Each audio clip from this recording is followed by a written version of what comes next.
So we were talking earlier about people have asked you about your supporting President Trump in the re-election, and then that's kind of all they want to know, and then they're on to the next because now they've categorized you as something. For sure. Can you tell me why you're supporting him? Well, it starts from a foundation of me never knowing not to support Trump. I am a young black man growing up in the hood and the projects, and I see all the rappers that I like supporting Donald Trump.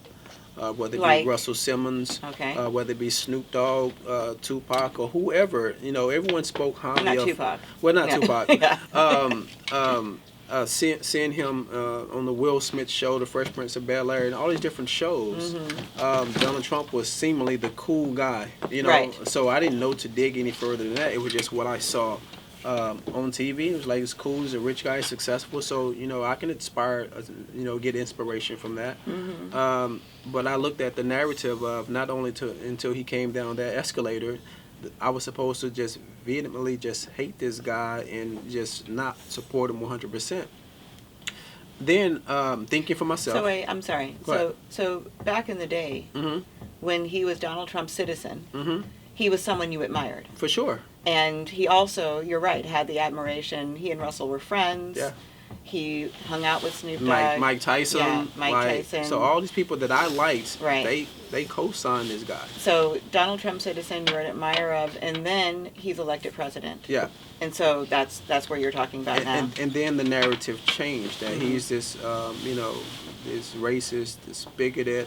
But then I looked at it, I was like, man, this is great marketing, right? So I have a different perspective. I say they're supposed to say all these crazy things about him to get me not to like him or not to vote him. So I don't have the same foundation as the regular person. I look at it all as their campaign. And what else do they supposed to say? Nice pleasantries about the guy? Like they are going for a position, they're competing. Right. So I'm not the average person, when it comes to that. So I was looking at them from a different angle. But then it comes down to policy. It comes down to policy, and it amazes me with everything that's going against him in the Democratic Party, trying to damage him and get impeached and everything else. But my thing is, you have to do things simultaneously. You can do all that against him, but you have to do some things that are impactful for the community, and they haven't done that over the last 2.5 years that he's been in office, and that's going to be detrimental. Now, I think it's going to be something that bite them in the butt. So I follow him and I support him because of simply the policies. Prison reform is something I can truly connect with. I have a lot of family members in prison.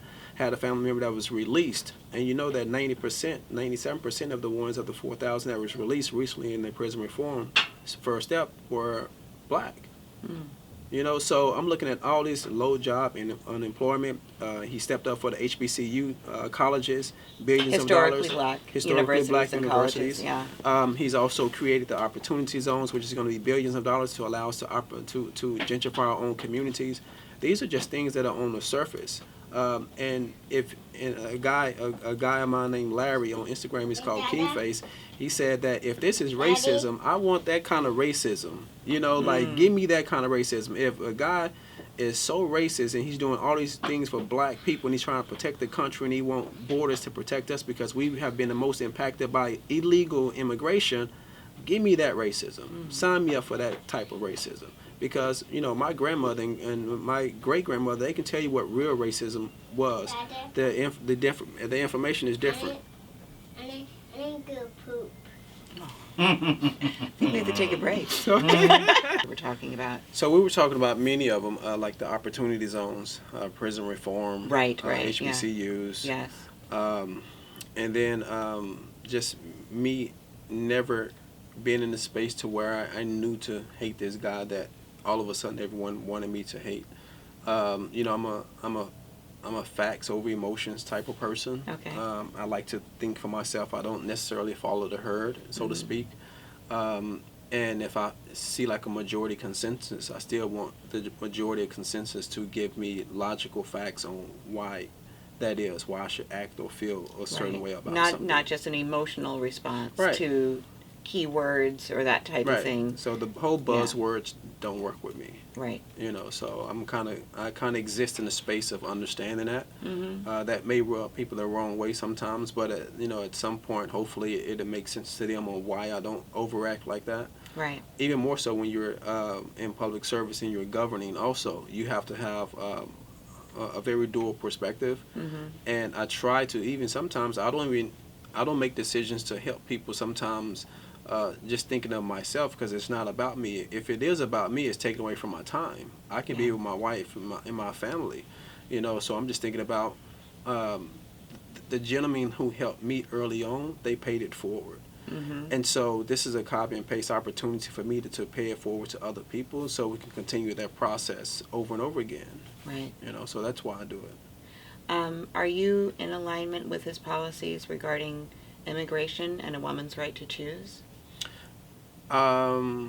The immigration part of it, I support the wall, but at the same time, I just really want border protection. That can come in many different forms. Mm-hmm. But if it's a wall, you know, that will potentially do that, that's great.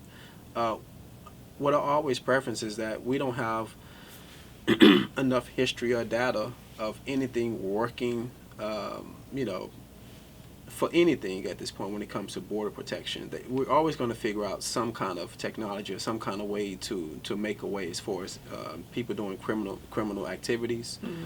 or for illegals. I'm pro-life. I'm against abortion 100% when it comes to that. I'm very adamant about that, but I'm not the advocate person that's going around waving that flag. Right. But if you ask me the question, I answer the question very wholeheartedly, Mm-hmm. and I tell you why. You know, I see no difference in abortion and murder. That's kind of like my narrative when it comes to that. Like, you can't create a new word to cover up the same action. Mm. And that's just kind of like why I'm dead in the water when it comes to that. And the person who's for it, I still love them. I still will help empower them. I don't care. Like, that's just what you believe. It's no different than, it's a small gesture of opinion. Yeah. It's not like you're actually doing the abortion. You just support other people doing it, or you might support yourself individually doing it.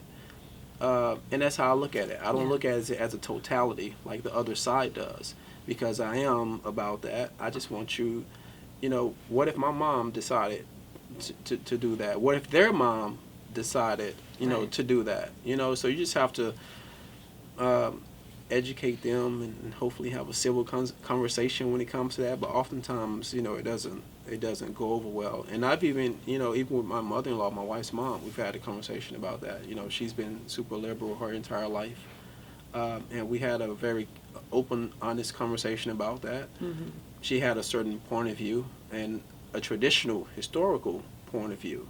With me being more politically educated and inclined more, I had a different point of view totally when it came to that. Yeah.